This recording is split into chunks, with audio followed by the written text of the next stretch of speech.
My husband is relieved my neighbor's house burned down, and I can't even be mad at him after what they put our family through. So, last Tuesday, I'm making breakfast and I hear sirens, like a ton of them. I look out the window and there's smoke pouring out of the house next door. The Kowalski's place is literally on fire. I yell for my husband Grant and our two kids. We all run outside and just stand there watching. The fire trucks show up maybe 4 minutes later, but the whole second floor is already gone. Flames are shooting out the windows and everything. Grant's standing next to me in his pajama pants, and he just goes, "Good." I look at him like, dude, what the hell? But then I remember everything, and I'm like, yeah, okay, I get it. These neighbors moved in about 8 months ago. Right away, they started complaining about our trampoline being too close to the property line. It was like 6 feet from the fence, totally legal. Been there for 3 years. They called code enforcement twice. Both times, the inspector came out and said we were fine. Then they started with the noise complaints. Our daughter Bria plays violin. She practices after school around 4 p.m. They called the cops saying it was a noise violation. Cop shows up, hears her playing, laughs, and leaves. Happens 2 more times. But the worst part was what they did to our dog. We have this old lab mix named Truck. Sweetest dog ever. Wouldn't hurt anybody. One day, Truck gets out of our yard somehow and ends up in their driveway. Maybe there for like 30 seconds. Mrs. Kowalski comes out screaming, grabs Truck by the collar and drags him to animal control. Files a dangerous dog report. We had to go to court over it. Spent like $1,200 on a lawyer. Judge looked at Truck, looked at their complaint, threw it out immediately. But Truck had to stay at the pound for 5 days during the investigation. He came back different, scared of everything. After that, Grant tried talking to them, knocked on their door, wanted to work things out like adults. Mr. Kowalski opened the door, looked Grant dead in the eye and said, "We're going to make your life hell until you move." And they tried. They reported us for every little thing. Said our grass was too long when it wasn't. Said we were running a business from home because Grant works remote. Called CPS on us twice saying they heard our kids screaming, which was just them playing in the backyard. Each complaint meant someone showing up at our door. Each time we had to prove we weren't doing anything wrong. Our kids started getting anxious every time a car pulled up. 2 weeks ago, they put up a camera pointed directly at our bedroom window. Grant called the cops and they said unless we could prove it was recording us, nothing they could do. We had to buy blackout curtains. So yeah, standing there watching their house burn, I got why Grant said what he said. The fire chief comes over after about an hour. Says it started in their garage. Electrical fire from what they can tell so far. Nobody was home, the Kowalskis were both at work. Grant's watching the firefighters spray water on what's left and he squeezes my hand. Doesn't say anything else, just squeezes it. Later that day, I see Mrs. Kowalski's car pull up. She gets out, sees the house and just starts walking toward the rubble. Fire chief tries to stop her, but she pushes past him. She's digging through the burned garage with her bare hands, throwing aside chunks of melted siding. Then she pulls something out and holds it up. Even from across the yard, I can see it's a camera, the one that was pointed at our window, and it's still blinking red. She looked at it for a long moment, then looked directly at our house, at me standing in the window watching her. Her face twisted into something ugly, pure hatred. I stepped back from the window instinctively. My heart was pounding. Behind me, I could hear Bria asking what was happening, and Camden telling her to be quiet. Grant was already putting on his shoes. "Stay inside," he said. "All of you." "Grant, wait." But he was already opening the front door. I watched through the window as he stepped onto the porch, positioning himself between our house and the approaching Mrs. Kowalski. The firefighters were still working on the remains of the house. A few of them had noticed the confrontation brewing. One started walking our way, but slowly, like he wasn't sure if he should intervene. Then she started walking toward our front door. Grant was already moving before I could say anything. He stepped outside onto our porch and crossed his arms, blocking the path to our door. I watched through the window as Mrs. Kowalski stopped at the edge of our lawn. Her hands were black with soot. Her blouse was torn and dirty, and she was holding that camera like it was a weapon. "You did this," she said. Her voice was raw, like she'd been screaming. Grant didn't move. "Did what exactly?" "Our house. You burned down our house." I opened the front door and stepped out beside Grant. I couldn't believe what I was hearing. "Are you serious right now? We were inside making breakfast when the fire started. The fire chief said it was electrical." She shook her head violently, soot falling from her hair. No, that's what you want everyone to think. But I know, I have proof." She held up the camera, the red light still blinking. "I have everything on here. Everything you've been doing." "Lady, that camera was pointed at our bedroom window," Grant said. His voice was calm, but I could see his jaw tightening. "If anything, that's evidence of you committing a crime. Not us."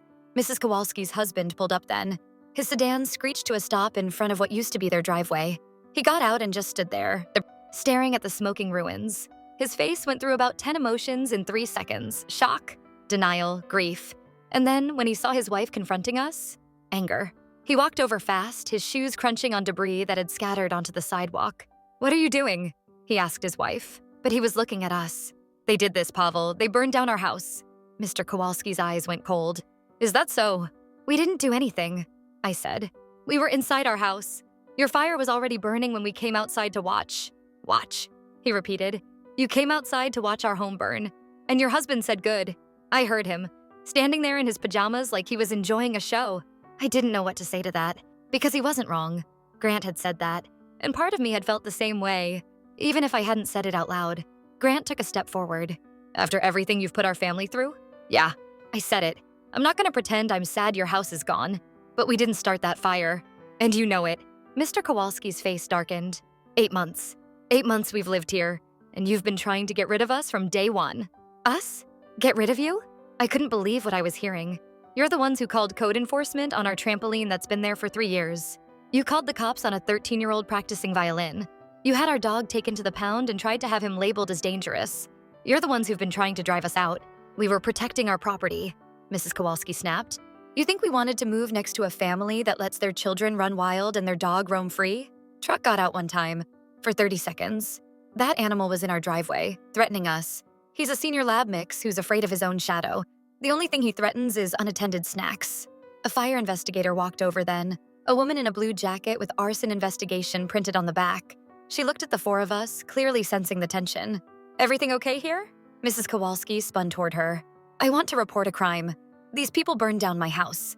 The investigator, whose name tag said Delacroix, raised an eyebrow.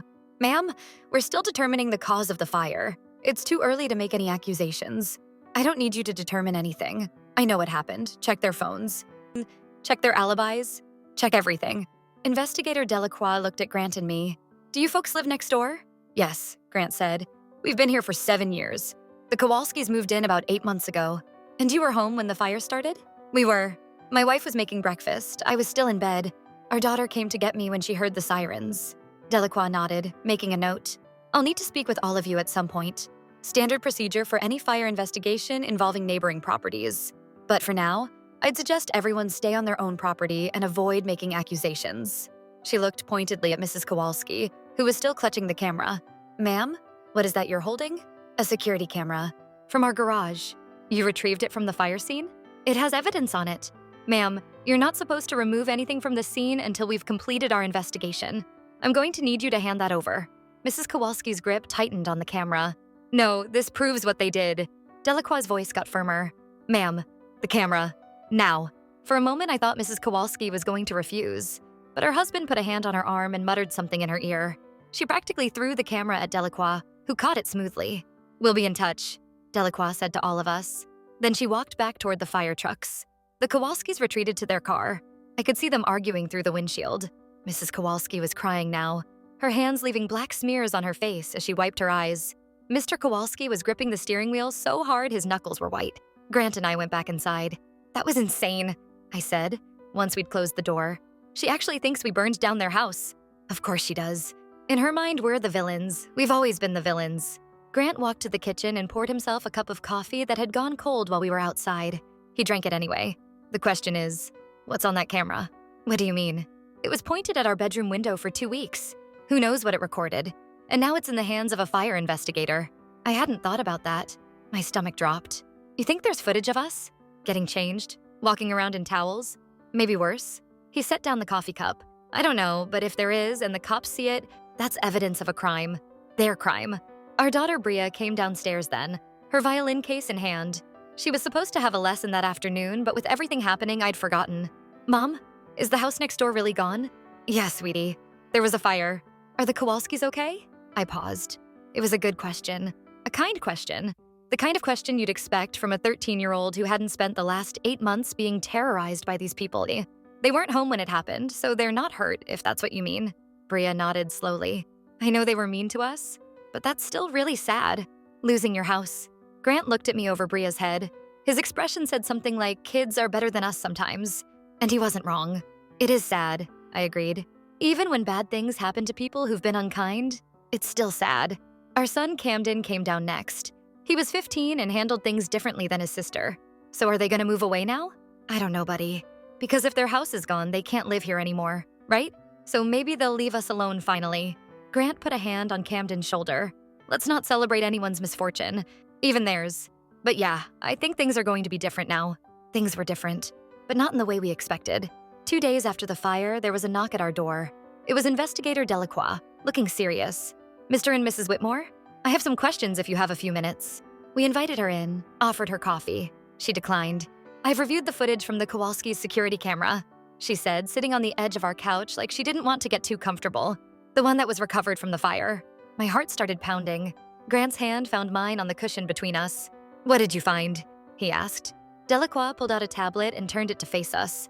The camera was positioned to record your bedroom window. It captured approximately 200 hours of footage over 14 days. Most of it is just your curtains. But there are moments when the curtains were open. I felt sick. However, she continued, that's not actually what I'm here about. The camera also captured something else. Something that happened the morning of the fire. She pressed play on a video. The angle was awkward, showing our house in the background and the edge of the Kowalski's garage in the foreground. The timestamp said 7:42 a.m., about 20 minutes before we noticed the fire. In the video, a car pulled up to the Kowalski's house. A man got out. He was wearing a baseball cap pulled low and a nondescript jacket. He walked to the garage side door, which wasn't visible to the street, and went inside. 3 minutes later, he came back out and got in his car. He drove away.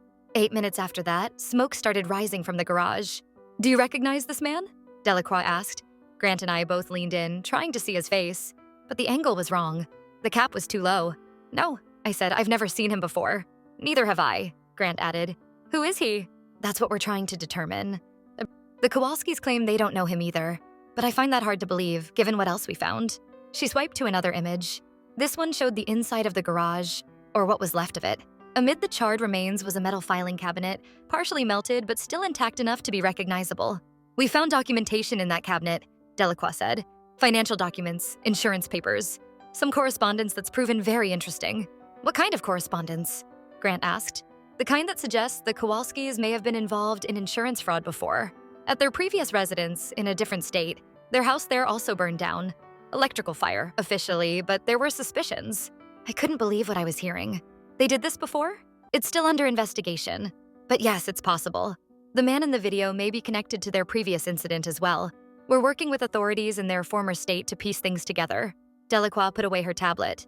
In the meantime, I wanted to give you a heads up. If the Kowalskis approach you again or make any further accusations, please contact me directly. She handed us her card. And you might want to consider getting your own security cameras. Not to spy on anyone, just to protect yourselves, given the circumstances. She left, and Grant and I sat in stunned silence for a long moment. They burned down their own house, Grant finally said, and tried to blame us. We don't know that for sure yet. Come on, Lily. A mysterious man shows up, goes in their garage, and leaves right before a fire starts? Previous house also burned down? They were setting us up. That's why they had the camera pointed at our window. They wanted to make us look guilty. It made a horrible kind of sense. All those months of harassment, all those complaints designed to establish a pattern of conflict between our families. All building to this moment where their house would burn and we'd be the obvious suspects. Except they'd been too clever by half. Their own camera had caught the arsonist. And now the investigation was focused on them, not us. What do we do now? I asked. Nothing. We don't do anything. We let the investigators do their job. And we get those security cameras Delacroix mentioned, just in case. That weekend, we had a home security company come out and install cameras at all 4 corners of our house, plus a video doorbell. The technician, a guy named Terrence who'd been doing this for 20 years, nodded approvingly when we told him about the situation. Smart move, he said. Neighbors like that, you gotta protect yourself. I've seen cases where people manufacture evidence, create fake alibis, all kinds of crazy stuff. Having your own footage is the best defense. The Kowalskis, meanwhile, were staying at a motel about 10 miles away. I only knew this because Mrs. Kowalski's car kept showing up on our street at odd hours. She'd drive past slowly, staring at our house, then drive away. The first few times, I thought I was imagining it. Then I checked our new camera footage and confirmed it. I called Investigator Delacroix. She said there wasn't much they could do unless Mrs. Kowalski actually threatened us or trespassed. But she made a note of it. A week after the fire, we got a letter. It was from an attorney representing Pavel and Donna Kowalski, demanding that we preserve any evidence that might be relevant to forthcoming legal action. The letter implied, without directly stating, that we would be sued for causing the fire. Grant laughed when he read it. They're still going through with this? Even after the investigation found their guy on camera? I guess they're hoping we'll get scared and settle or something. Settle what? We didn't do anything? There's literally video evidence of someone else starting the fire. What's their plan here? I read through the letter again. The language was aggressive, threatening. It talked about significant damages and willful misconduct and conspiracy to destroy property. Every sentence seemed designed to make us feel like criminals. This is harassment, I said. They know they can't win. They're just trying to punish us for existing. Grant nodded. He was already on his phone texting someone. I'm reaching out to the guy I work with. His brother-in-law is a lawyer, might be able to recommend someone good. That night, I couldn't sleep. I kept thinking about everything we'd already been through. The complaints, the inspections, the court date over truck, the CPS visits, and now this. It felt never-ending, like we were trapped in a nightmare that just kept getting worse. Around 2 a.m., I heard a car engine outside. I went to the window, careful to stay behind the curtain, and watched as Mrs. Kowalski's sedan cruised slowly past our house. She was looking right at our windows, looking right at me. I stepped back, my heart pounding. This woman had lost her house. Her husband was under investigation, and instead of dealing with her own problems, she was driving past our house in the middle of the night. What was she planning? What was she capable of? We showed the letter to our own lawyer, a woman named Margot Sandoval, who'd helped us during the truck incident. She shook her head as she read it. This is harassment, she said. They know they don't have a case, but they're hoping the threat of legal action will pressure you into some kind of agreement, maybe a payment to make them go away, maybe just to make your lives miserable. Can they do that? I asked, and just sue us for something we didn't do? Anyone can file a lawsuit. Whether it goes anywhere is a different story. My recommendation? We respond formally, deny any wrongdoing, and request that they cease all contact except through legal channels. If they continue with the suit, we'll file a motion to dismiss and pursue sanctions for frivolous litigation. And the drive-bys? Grant asked. Mrs. Kowalski keeps driving past our house. Sometimes 3 or 4 times a night. Margot frowned. Document everything. Every time you see her car, note the date and time. Keep the camera footage. If it continues, we can seek a restraining order. But we'll need to establish a pattern of harassment. We documented everything. Over the next 2 weeks, Mrs. Kowalski drove past our house 47 times. I'm not exaggerating. I kept a log. Sometimes it was the middle of the day. Sometimes it was 2 in the morning. Once, she stopped directly in front of our driveway and sat there for 15 minutes, just staring at the house. Grant started keeping a detailed spreadsheet. Date, time, duration, direction of travel. He even noted the license plate each time, even though we already knew it was her car. Documentation was everything. Our kids noticed. Camden started sleeping with his door locked. He'd never done that before. He said he didn't feel safe anymore. Bria stopped practicing violin in the front room where she used to sit by the window. She moved her music stand to the basement instead. I don't want her watching me, Bria said when I asked why. It feels creepy. I couldn't argue with that. It did feel creepy. Like living under surveillance by someone who wished you harm. The worst was when Truck started reacting. He'd always been a calm dog, the kind who'd sleep through a thunderstorm. But now he started barking whenever a car slowed down on our street. He'd pace by the front door, whimpering, his tail tucked between his legs. The vet said it was anxiety, probably triggered by all the stress in the household. She recommended behavioral training and maybe medication if it got worse. I looked at Truck, my sweet old boy who used to greet everyone with tail wags and sloppy kisses. The pound had changed him, and now the Kowalskis' continued harassment was making it worse. This has to stop, I told Grant one night after catching Mrs. Kowalski on camera for the 5th time that day. She's scaring the kids. She's scaring me. Grant nodded grimly. I'll call Margot tomorrow. It's time for that restraining order. But the next morning, before we could make any calls, there was another knock at our door. This time, it was 2 police officers. One was local, Officer Hernandez, who we'd dealt with before during the noise complaints. The other was a detective from the county, a woman named Fitzgerald who looked like she'd seen everything twice. Mr. and Mrs. Whitmore, Detective Fitzgerald said, we need to ask you some questions about Pavel Kowalski. What about him? Grant asked. He was found dead this morning in his motel room, and his wife is claiming you're responsible. I think I actually stopped breathing for a second. Grant went pale. That's insane, he managed. We haven't been anywhere near that motel. We haven't had any contact with the Kowalskis except through lawyers. Fitzgerald nodded, making notes. Where were you both last night between 10 p.m. and 6 a.m.? Here, at home, asleep. Anyone who can verify that? Our kids. Our security cameras. The ones we installed because Mrs. Kowalski has been stalking us. Fitzgerald's eyebrow went up. Stalking? We told her everything. The drive-bys, the documentation, the pattern of harassment going back months. She made a lot of notes. What happened to Mr. Kowalski? I asked. How did he die? That's still being determined. The medical examiner will conduct an autopsy, but Mrs. Kowalski found him unresponsive this morning and called 911. She's currently at the hospital, being treated for shock. And she's saying we killed him? From our house 10 miles away while we were sleeping? She's not being particularly coherent at the moment, but yes, she mentioned your names multiple times. Fitzgerald put away her notebook. We'll need to review your security footage from last night, and we may have additional questions. Please don't leave town. After they left, Grant and I just stood in the kitchen, trying to process what had just happened. This is insane, I said. This is absolutely insane. He's dead? And she thinks we did it? She thinks we burned down her house too. She's not exactly rational. But the police are investigating. What if they actually believe her? What if this goes beyond just questions? Grant pulled up the security footage from the previous night on his phone. We watched hours of nothing.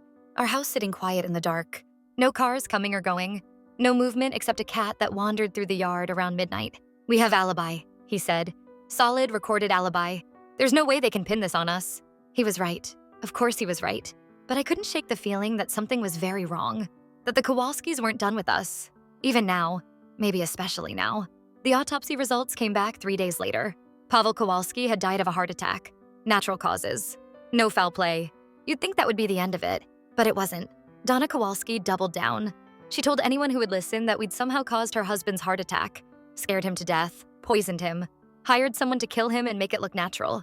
The theories got wilder and more disconnected from reality as the days passed. She also escalated the lawsuit. The new complaint, filed a week after Pavel's death, accused us of arson, wrongful death, intentional infliction of emotional distress, trespassing, harassment, invasion of privacy, and defamation. The demands totaled $12 million. Margot Sandoval called it the most absurd legal document I've seen in 25 years of practice. But absurd or not, we had to respond. We had to hire experts to counter their experts. We had to gather evidence, give depositions, spend hours and hours dealing with something we hadn't caused and never wanted. The stress was unbelievable. Grant started getting headaches. I couldn't sleep. The kids were walking on eggshells, afraid to do anything that might give Mrs. Kowalski more ammunition. Then something unexpected happened. Investigator Delacroix called to tell us the fire investigation had concluded. They'd identified the man in the video. His name was Victor Bramwell, and he had a long history of arson for hire. He'd been arrested in 3 states and served time twice. And he'd agreed to cooperate with prosecutors. He's naming names, Delacroix told me. And one of those names is Pavel Kowalski. According to Bramwell, Kowalski hired him to start the fire, paid him $10,000. The plan was to collect the insurance money and start over somewhere else. What about Donna? Did she know? Bramwell says he only dealt with the husband, but financial records suggest she was involved in setting up the insurance policy. We're still investigating. So we're cleared? Completely? You were never actually suspects. But yes, this confirms what we suspected all along. The Kowalskis did this to themselves. I should have felt relieved. And part of me did. But there was another part that felt something else entirely. Something like fear. Because if the Kowalskis had already committed fraud and arson once before, if Pavel had hired someone to burn down their own house, what else were they capable of? And now Pavel was dead and Donna was alone, unhinged, and convinced we were responsible. The lawsuit continued. Donna Kowalski wasn't deterred by the arson findings. In fact, she used them to her advantage, claiming that our harassment had driven her husband to desperate measures. That if we hadn't made their lives so difficult, he never would have resorted to insurance fraud. That's not how any of this works, Margot said during one of our many meetings. You can't blame the victim for the perpetrator's crimes, but she's clearly not operating from a place of logic. We filed motions to dismiss. They were denied. The judge wanted to let the case proceed to discovery, saying there were enough questions to warrant further investigation. Discovery was a nightmare. The Kowalskis' lawyer, a guy named Wendell Torrance, who looked like a car salesman and talked like a televangelist, demanded every piece of documentation related to our interactions with the Kowalskis. Every email, every text, every phone record, plus depositions from both of us, our kids, and anyone else who might have witnessed the alleged harassment we'd committed. Torrance had a reputation. Grant looked him up online after our first encounter.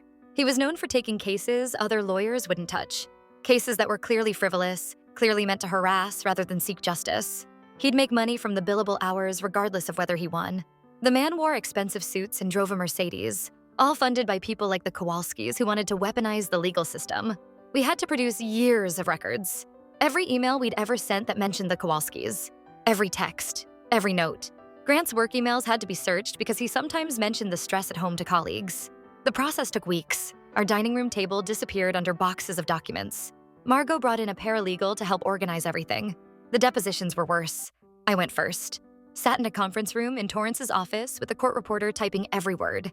Torrance sat across from Mitsera, smiling like we were old friends catching up. Mrs. Whitmore, let's talk about your relationship with the Kowalskis.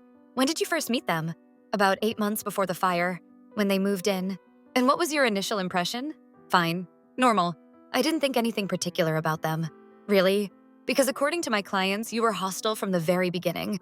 You complained about their moving truck blocking the street. You refused to return their wave when they waved hello. That's not true. Isn't it? Let me refresh your memory. And so it went. Hour after hour. He twisted everything. Every interaction, every word. Did you ever raise your voice at the Kowalskis? Did you ever slam your door when they were outside? Did your children ever play loudly near the property line? Did your dog ever bark at my clients? I answered everything honestly. But Torrance had a way of making the most innocent actions seem sinister. We had to sit for hours answering questions designed to make us look like bad people. Did you ever yell at the Kowalskis? Did you ever call the police on them? Did you ever complain about them to neighbors?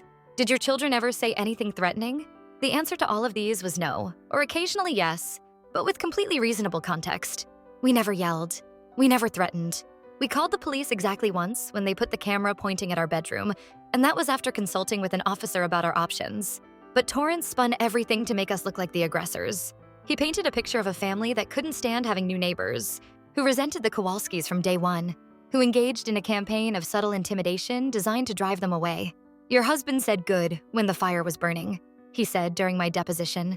You admit that? He said it under his breath, after months of being harassed by people who threatened to make our lives hell. So you admit you were happy their house burned down? That's not what I said. Mrs. Whitmore, isn't it true that you wanted the Kowalskis gone? That you would have done anything to get rid of them? No, that's absolutely not true. Even though they called CPS on you? Even though they took your dog to the pound? Even though they installed a camera to spy on your bedroom? All of those things happened, but we didn't retaliate. We handled everything through proper channels. Proper channels? He said it like it was an accusation. And yet their house burned down. Their patriarch died of a heart attack. And you're telling me these are all coincidences? Margot objected. Torrance moved on, but the damage was done. By the time my deposition was over, I felt like a criminal even though I hadn't done anything wrong. The case dragged on for months. Spring turned to summer. Summer turned to fall. Our savings dwindled as legal fees mounted. Grant started working extra hours to make up the difference. The kids grew quieter, more withdrawn. And through it all, Donna Kowalski watched. She'd moved into an apartment about 2 miles away after Pavel died. Close enough to keep tabs on us, she drove past our house less frequently now. Maybe because she knew we were documenting it, but I still saw her car sometimes. Parked down the street, idling at the corner, waiting. Then about 7 months after the fire, we got a break. It came from an unexpected source. A woman named Patricia Olmsted, who'd lived next door to the Kowalskis at their previous address. She'd seen news coverage of the lawsuit and reached out to Margot. The call came on a Tuesday afternoon. I was making dinner when Margot's name popped up on my phone. My stomach dropped. Calls from the lawyer never meant good news. Lily, Margot said. Her voice was different, excited. I just got off the phone with someone you need to talk to. She explained about Patricia, how she'd seen a local news segment about our case, how she'd immediately recognized the Kowalskis' names, how she'd spent all morning digging through old files before calling Margot's office. She has documentation, Margot said. Years of it, and her story is almost identical to yours. My hands were shaking when I called Patricia that evening. Grant sat next to me, listening on speaker. I had to contact you, Patricia said during our phone call. When I saw what they were doing to your family, I couldn't stay silent anymore. Her voice was steady, but I could hear the emotion underneath. This wasn't easy for her. The memories she was about to share were painful. Patricia told us everything. How the Kowalskis had moved into her neighborhood 5 years ago, how they'd immediately started causing problems, just like they had with us. Noise complaints, property disputes, accusations of harassment. They were trying to force me to move, she said. I have a handicapped son who needs specific accommodations in our home. Moving would have been devastating for him, but they didn't care. They said his wheelchair ramp was an eyesore. They complained about his caregiver's van. They called the county to report fictitious code violations. What happened? I asked. I documented everything. Hired a lawyer, started building a case for harassment, and then about 2 years after they moved in, their house burned down. I felt a chill go down my spine. Electrical fire? That's what the official report said, but there was always something suspicious about it. The insurance company investigated for months before finally paying out. By that time, the Kowalskis had already moved away. I thought I'd never hear about them again. Until I saw your story. Patricia agreed to provide a sworn statement about her experiences. Her lawyer sent over documentation of all the complaints, counter-complaints, and investigations from their time as neighbors. It painted a damning picture. The Kowalskis had a pattern. Move into a neighborhood, antagonize the neighbors, build a record of conflict, then burn down their own house and try to blame someone else. They'd done it before, and they'd tried to do it to us. Margot filed the new evidence with the court. She also filed a motion for sanctions against Torrance and his client for pursuing frivolous litigation in bad faith. And she reached out to the FBI because interstate insurance fraud is a federal crime. 2 weeks later, the lawsuit was dismissed with prejudice. Torrance withdrew his counsel, citing irreconcilable differences with his client, and Donna Kowalski was arrested by federal marshals at her apartment. I watched the news coverage from my living room. Truck the dog curled up at my feet. They showed Donna being let out in handcuffs, her face twisted with rage.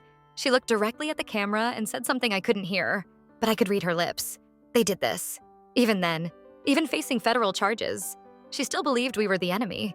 The federal case moved quickly. Donna was charged with insurance fraud, conspiracy to commit arson, and wire fraud related to the scheme. Victor Bramwell, the arsonist, testified against her in exchange for a reduced sentence. He confirmed that both Kowalskis had been involved in planning the fire, though Pavel had handled most of the communication. The trial lasted 3 weeks. I attended one day, sitting in the back of the courtroom. Donna never looked at me. She sat rigid in her chair, staring straight ahead, occasionally whispering to her public defender. The courtroom was smaller than I expected. Beige walls, fluorescent lights, an American flag drooping in the corner. It looked like every other government building I'd ever been in. Nothing about it suggested that lives were being decided within these walls.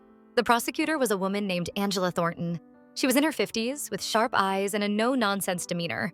She'd been with the federal prosecutor's office for 20 years, specializing in fraud cases. Her opening statement laid out everything: the previous fires, the insurance claims, the pattern of harassment that preceded each incident, Victor Bramwell's testimony about being hired by Pavel. The defendant and her husband, Thornton said, developed a system: move into a neighborhood, create conflict with the neighbor, build a paper trail of complaints, then burn down their own home and blame the neighbor. Donna's lawyer tried to argue that she'd been an unwitting victim of her husband's schemes, that Pavel had manipulated her, that she'd had no idea what he was planning, but the evidence said otherwise. Emails between Donna and Pavel discussing the timing of the fire, text messages about making sure the camera was pointed at our window, bank statements showing her involvement in the insurance paperwork. The jury deliberated for less than a day. She was convicted on all counts. The judge sentenced her to 8 years in federal prison. After the sentencing, I walked out into the bright afternoon sun. Grant was waiting for me in the parking lot. He'd taken the day off work to be there. "It's over," he said. "Is it?" He knew what I meant. The legal part was over. But the rest of it? The months of stress, the toll on our family, the damage that couldn't be undone? That would take longer to heal. We drove home in silence. When we pulled into the driveway, the kids were on the front porch waiting for us. Bria was holding her violin. Camden was throwing a ball for Truck. "Well?" Bria asked. 8 years, Grant said. "She's going to prison for 8 years. The kids exchanged a look. Bria set down her violin and hugged her dad. Camden let Truck chase the ball into the yard and came to stand with us. "So it's really over?" he asked. "It's really over." That night, for the first time in almost a year, I slept through until morning. No waking up at 2 a.m. to check the cameras. No lying awake wondering what new nightmare the Kowalskis might create. Just quiet, peaceful sleep. It's been about 6 months since the sentencing. The lot next door is still empty. The city cleared the debris and put up a fence around the property. There's talk of someone buying it and building a new house, but nothing's happened yet. Grant jokes that we should buy it ourselves. Put in a garden, or a bigger trampoline. I tell him that's not funny. But sometimes when I look at that empty space, I think about how different our lives would have been if the Kowalskis had never moved in at all. We would have had 3 more years of peace, and the kids would have grown up without learning what it feels like to be targeted by people who hate you for no reason. Truck would still be the happy, carefree dog he used to be, instead of the anxious, skittish animal the pound turned him into. But here's the thing. We survived. Our family is still together. Our home is still standing. And the people who tried to destroy us are facing the consequences of their own choices. Last week, Patricia Olmsted called to check in. She's doing well. Her son is thriving. The neighborhood she's lived in for 30 years is peaceful again. "You know what the best revenge is?" she asked me. "What?" "A good life. The Kowalskis spent years trying to make other people miserable. And in the end, they're the ones who lost everything. Meanwhile, you and me? We're still here. Still living our lives, but still happy." She was right. That is the best revenge. Bria has a recital coming up. She's been practicing her pieces for months and she sounds incredible. We invited all the neighbors. Even the grumpy old guy 3 houses down who complained about noise exactly once, then apologized when he realized it was just a kid learning violin. Camden got his driver's permit. Grant is teaching him to drive in the church parking lot on Sunday mornings, coming home with wild stories about close calls with light posts and garbage cans. Truck is doing better, still nervous around strangers. But he'll play fetch in the backyard again, and he stopped hiding under the bed whenever someone knocks at the door. And me? I'm writing this down because I think it's important to remember. Not the pain necessarily, but the strength. The way our family came together when things were hardest. The friends and strangers who helped us when we needed it most. The lot next door is empty, but our house is full. That's the end of this story. Or maybe it's just the beginning of the next one. Either way, we're ready. Some people might think Grant was wrong to say good when the fire started. Maybe he was. Maybe in a perfect world, we'd feel sympathy for people who'd tormented us, compassion for those who'd tried to destroy our family. But we don't live in a perfect world. We live in this one. And in this world, sometimes the right response to seeing your enemy's kingdom burn is to squeeze your spouse's hand and say nothing at all. That's what Grant does now when we drive past the empty lot. Just squeezes my hand, and I squeeze back. We're still here. They're not. And that's enough. Update 1. So I posted the original story about the Kowalskis about 3 months ago. A lot of people asked for updates. A lot happened.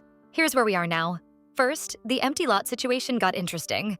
About 6 weeks after I posted, a real estate sign went up on the property. The bank had foreclosed on whatever was left of the Kowalski mortgage, and they were trying to sell the land. Cleaned up, cleared, ready for someone to build on. Grant and I talked about whether we should buy it. We had some savings, and the price was low because of the property's history.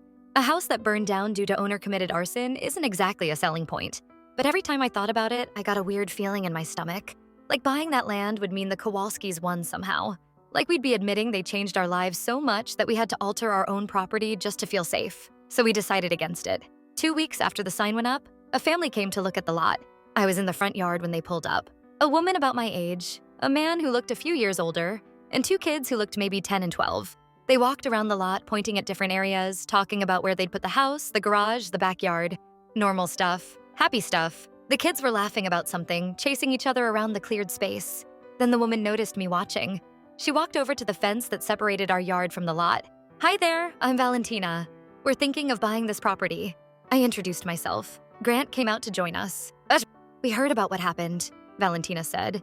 "The fire, the previous owners. We're not put off by it. Our old neighborhood had worse." "Worse than arson and insurance fraud?" Grant asked, half joking. Valentina smiled. "We moved here from a place where the HOA president was running a drug operation out of the community pool house. Trust me, a fire seems almost wholesome by comparison." We all laughed. And just like that, I felt something loosen in my chest. These people weren't going to be like the Kowalskis. These people were normal. They bought the lot. Construction started about a month later. The Reyes family, Valentina and Edgar, their kids Marisol and Joaquin. The construction took about 4 months. During that time, we got to know them pretty well. They came over for dinner a few times. Our kids got along great. Marisol and Bria are the same age and quickly became inseparable. Joaquin is a year younger than Camden and shares his obsession with video games. Having neighbors again, good neighbors, felt like closing a chapter. The empty lot that had haunted us for almost a year was now filled with activity and laughter and the sound of power tools at reasonable hours. But while our neighbor situation was improving, other things were getting complicated. Remember Donna Kowalski? The woman who went to federal prison for 8 years? She appealed her conviction. Margot Sandoval called to tell us about it. "Don't worry," she said. "Appeals rarely succeed, especially in cases this solid, but you should know it's happening." The appeal was based on some technical issue with how evidence was admitted at trial. Donna's new lawyer, a public defender assigned to her case, was arguing that certain financial documents should have been excluded. I didn't understand most of the legal details, but I understood the bottom line. If the appeal succeeded, Donna might get a new trial, or in a worst-case scenario, she might go free. The appeals process took months. During that time, we tried to go about our normal lives. Grant went to work. I handled things at home. The kids went to school, did their activities, grew up. But there was always this low-level anxiety humming in the background, the sense that the Kowalski nightmare wasn't really over. Then, about 2 months ago, we got the ruling. Appeal denied. Donna Kowalski would serve her full sentence. No new trial, no early release. She would be in prison until at least 2029, assuming good behavior. I cried when Margot called to tell me. Not sad tears, relief tears. The kind that come when you've been holding your breath for so long you forgot what breathing normally felt like. Grant came home early that day. He brought flowers. "For the official end of the Kowalski era," he said. We put them in a vase on the kitchen table, right where we could see them every morning. The Reyes family finished their house last month. They threw a housewarming party and invited the whole street. I walked through their new home, admiring the open floor plan and the big windows and the backyard that was perfect for the kids to play in. At one point, Valentina took me aside. "I want to thank you," she said. "For what?" "For being here. For being normal. I know what happened with the previous owners. I know what they put you through. And I know some people might have been suspicious of any new neighbors after that, but you welcomed us from day one. That meant a lot. I didn't know what to say, so I just hugged her. That night after the party, I stood at my kitchen window looking out at the Reyes house. Their lights were on. I could see figures moving behind the curtains. A family starting their life in a new home. Grant came up behind me and put his arms around my waist. "You okay?" he asked. "Yeah, I am." Finally. We stood there for a while watching the lights next door. Truck came and sat at our feet, no longer scared of the window, no longer nervous about what might be outside. Some stories don't have happy endings. Some wounds never fully heal. Some scars stay with you forever. But this one came out okay. We have good neighbors now. The lawsuit is over. Donna Kowalski is in prison where she belongs. Our family is stronger than ever. And the lot that used to haunt us is now home to people who bring us vegetables from their garden and invite us over for barbecues. That's not just a happy ending. That's a whole new beginning. But I said a lot happened, and I meant it. Because while the neighbor situation was resolving itself, something else was unfolding that we never expected. It started with a letter. About a month after Donna's appeal was denied, I got an envelope in the mail with no return address. The postmark was from a town I didn't recognize in Nevada. Inside was a single sheet of paper with 2 sentences typed in the center. "She has more friends than you know. This isn't over." I showed it to Grant. He wanted to call the police immediately. But we'd been through so much with authorities that I was hesitant. What would they even do? Investigate an anonymous letter? Still, we documented it, took photos, made notes about when and where it arrived, just in case. 2 weeks later, another letter arrived. Same style, same type of paper, different postmark. This one from Arizona. You think you're safe. You're not. Now I was scared. Grant called Margot. She advised us to report it to the postal inspector since threatening mail is a federal offense. We did. They opened an investigation. But the letters kept coming. Over the next month, we received 7 more, each from a different state, each with a vaguely threatening message. None of them mentioned the Kowalskis by name, but the connection was obvious. "Someone's playing mind games with us," Grant said after the 5th letter arrived. "Someone connected to Donna. Or maybe Pavel's family. They're trying to scare us." "It's working," I admitted. We installed more cameras, started varying our routines. The kids weren't allowed to walk to school anymore. Grant worked from home more often. It felt like the bad times were coming back. Then the postal inspector called with news. "We traced the letters," she said.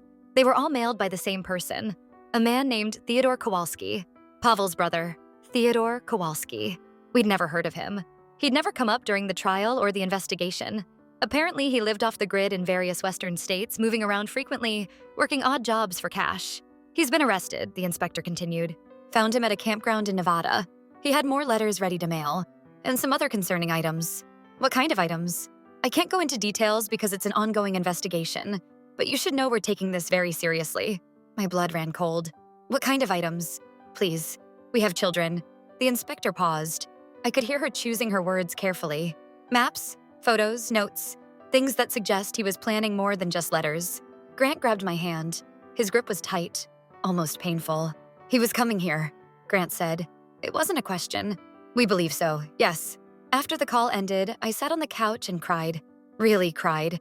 The deep, ugly kind of crying where you can't catch your breath. Grant sat next to me, his arm around my shoulders. He didn't say anything. What was there to say? This was supposed to be over. Donna was in prison. The lawsuit was dismissed. We were supposed to be safe. But now there was a new Kowalski, a new threat, a new reason to be afraid. I thought about Evelyn Kowalski, Pavel and Theodore's mother. She'd apologized to us, given us money, seemed genuinely horrified by what her children had done. Had she known about Theodore? Had she tried to stop him? It didn't matter. What mattered was that he was in custody now, that he couldn't hurt us. But how many more Kowalskis were out there? How many more people who blamed us for their family's downfall? It turned out Theodore Kowalski was more than just a letter writer. He was planning to come to our town. The other concerning items the inspector mentioned included maps of our neighborhood, photos of our house, and notes about our daily schedules. He'd been watching us, probably for weeks, and he'd been planning something. The federal prosecutor added charges to Theodore's case: criminal threatening, stalking, interstate communication of threats. The judge denied bail, calling him a clear danger to the victims. So now we had 2 Kowalskis in custody, Donna serving her sentence, Theodore awaiting trial. Grant made a dark joke about the Kowalski family reunions being well attended at the federal prison. I didn't laugh. Theodore's case went to trial last month. It was faster than Donna's had been. The evidence was overwhelming. The letters, the maps, the photos, his own handwritten notes detailing his plans. He was convicted on all counts and sentenced to 5 years. During the sentencing, the prosecutor read a statement I'd written. It described what our family had been through: the harassment, the fire, the lawsuit, Donna's conviction, and now this. "We are ordinary people," I wrote. "We just wanted to live our lives in peace. But the Kowalski family decided we were their enemies for reasons we still don't understand. We did nothing to them, except exist. And for that, they tried to destroy us." Theodore stared straight ahead the whole time, showed no emotion. When the judge pronounced the sentence, he just nodded slightly, like he'd expected it. After the courtroom cleared, a woman approached me in the hallway. She was older, maybe in her 70s, with gray hair pulled back in a neat bun. "Mrs. Whitmore?" "Yes?" "I'm Evelyn Kowalski, Pavel and Theodore's mother." I didn't know what to say. What do you say to the mother of people who tried to ruin your life? "I want to apologize," she said. Her voice was thin but steady. "For my sons, for Donna, for all of it. You don't have to." "Yes, I do. I raised them. Something went wrong somewhere. I don't know what or when, but they turned out cruel, vindictive, unable to take responsibility for anything." She paused, looking down at her hands. "Pavel was always difficult, even as a child. He'd pick fights, then cry to the teacher that the other kids started it. I thought he'd grow out of it. He never did." "Mrs. Kowalski." "Evelyn, please. Evelyn, I appreciate you saying this, but it doesn't change what happened. I know. Nothing can change what happened. I just needed you to know that not everyone in our family is like them, that some of us see the truth, and we're sorry." She reached into her purse and pulled out an envelope. "This is for you. It's not much, but it's something." Inside was a check for $5,000. "I can't accept this," I said. "Please. It won't make up for the legal fees or the stress or any of it, but I want to do something. I need to do something."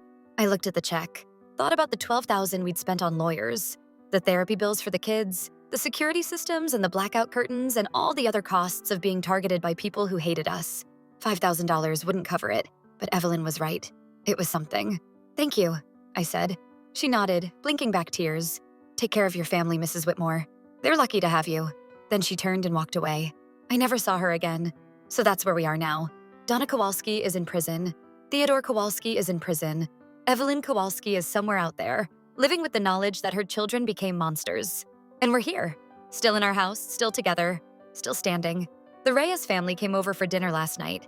Marisol and Bria practiced a violin duet they're working on. Joaquin and Camden disappeared into Camden's room to play video games. The adults sat on the back porch, drinking wine and watching the sunset.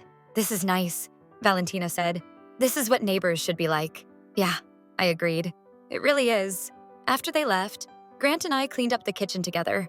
We moved around each other easily, the way you do when you've been married for years and years. "You know what I was thinking?" he said, drying a plate. "What?" "That day, when their house was burning. When I said good. I remember. I regret it. Not because I'm sad they lost their house, but because I let them make me into something I'm not. I'm not a person who celebrates other people's misfortune, even when they deserve it. I don't want to be that person." I put down the dish I was holding and turned to face him. "You're not that person. You were a person who'd been pushed past his limit. Anyone would have reacted the same way. Maybe, but I still wish I hadn't said it." "I know." I hugged him, pressing my face against his chest. "That's why you're a good person, because you care about stuff like that." We finished cleaning up, checked on the kids, locked the doors even though we don't really feel like we need to anymore. Habit, I guess. Truck followed us up to bed and settled into his spot at the foot of the mattress. No more cowering under the furniture, no more nervous whining at every sound. We're healing, all of us. It took almost 2 years, thousands of dollars, countless sleepless nights, a fire, a death, 2 trials, 9 threatening letters. But we made it. And the next chapter? Whatever it brings, we'll be ready. Update 2. I want to start this update by talking about my kids, because everything I've shared so far has been mostly about Grant and me. The legal battles, the threats, the vindication. But Bria and Camden lived through all of this too, and they've had their own journeys. Bria is 16 now. She went through a rough patch last year, around the time of Theodore's trial. She started having nightmares, would wake up screaming that someone was outside her window. We took her to a therapist who specializes in trauma, and that helped a lot. But what really helped was her violin. She threw herself into practice like never before. Instead of 30 minutes a day, she started practicing 2 hours, 3 hours on weekends. Her teacher was amazed at her progress. Last month, she auditioned for the youth orchestra in the city. The competition was intense. Kids from all over the region, many from families who could afford private lessons and summer music camps. Bria played her heart out. When the acceptance email came, she screamed so loud that Truck started barking. Then she ran around the house, hugging everyone, laughing and crying at the same time. "I did it," she kept saying. "I actually did it."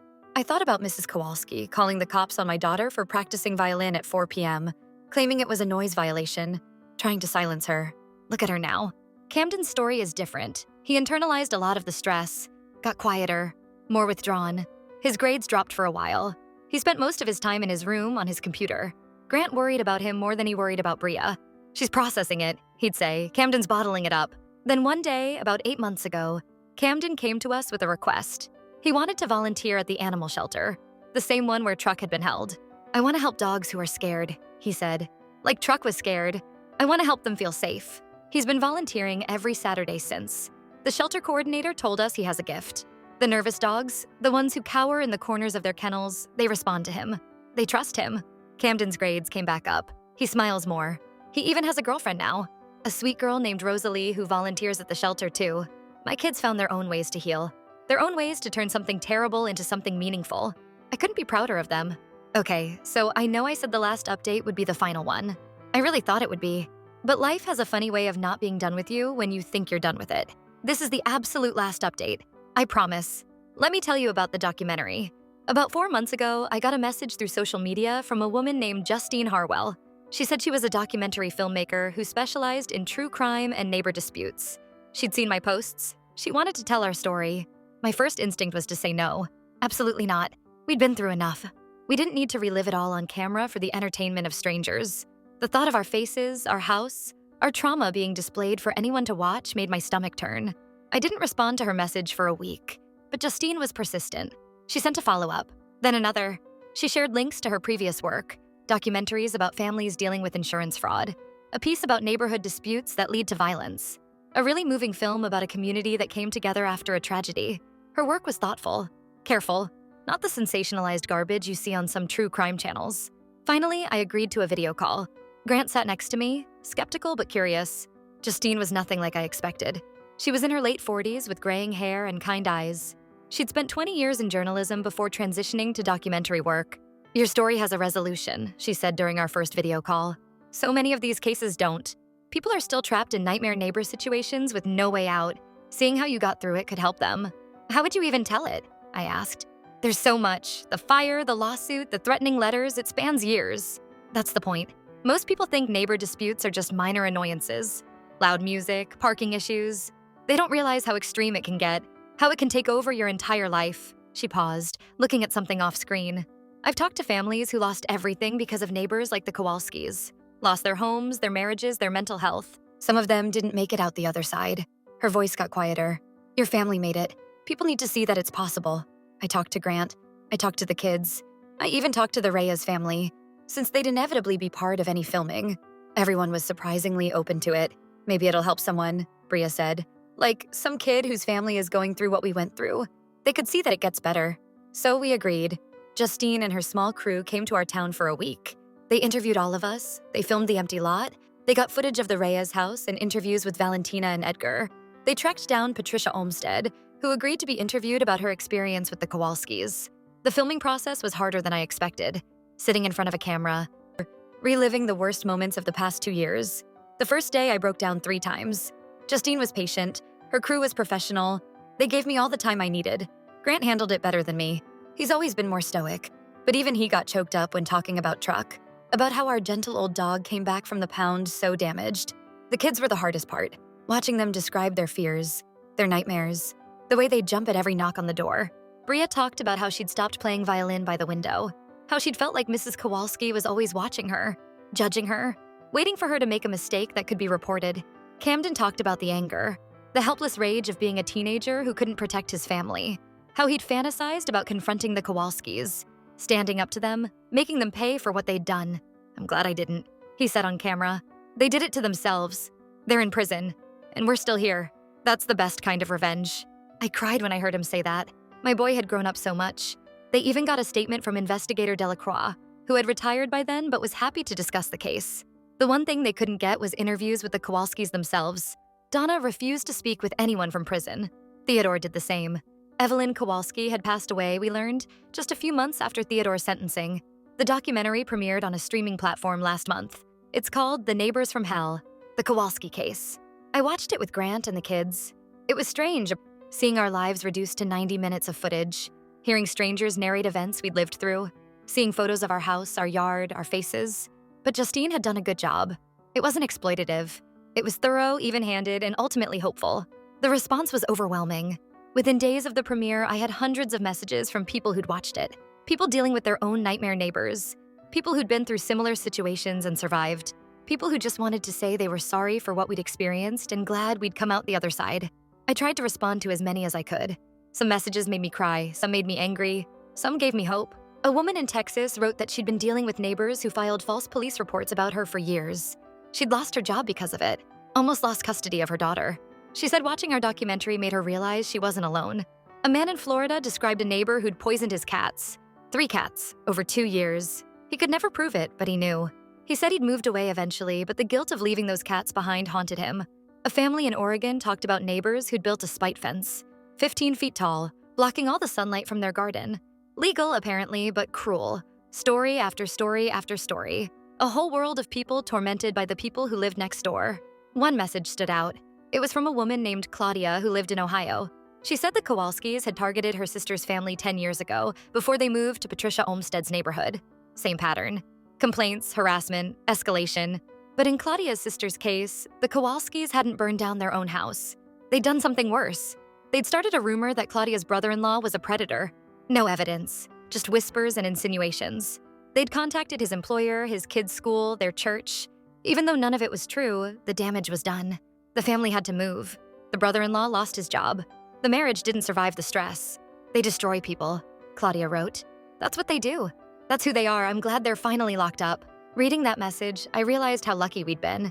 The Kowalskis had tried to destroy us too, but we'd had resources, support, the ability to fight back.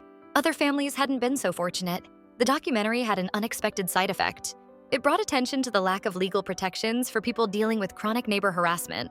A state legislator who saw the film reached out to Margot Sandoval. They're now working on a bill that would make repeated false complaints and targeted harassment a specific offense with real consequences. They're calling it the Whitmore-Kowalski Law, Margot told me, which is a weird name, but the intent is good. I don't know if the law will pass. These things take forever. But the fact that our experience might lead to better protections for other families, that means something. The weirdest part of the documentary's release was the attention it brought to our actual neighborhood. People started driving by.